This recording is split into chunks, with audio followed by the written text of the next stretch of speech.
This is AquaIon Purified sports water with electrolytes added for taste. It passed through multi-stage purification and filtration.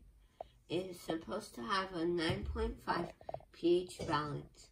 The bottle is made with recycled plastic. This bottled water costs $2.79. Let's test the pH and TDS levels.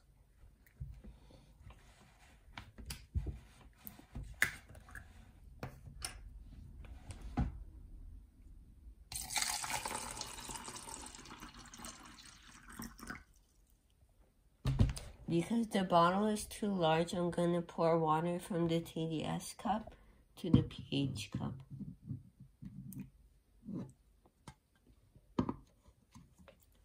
First, let's test the TDS level. Turn on the TDS tester. Make sure it says 0 and put it in. 80. That is carbon filtered water.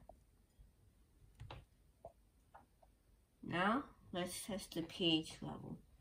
Do 2 to 3 drops. Let's stir it all for a better result. I give this an 8.5. This is alkaline water.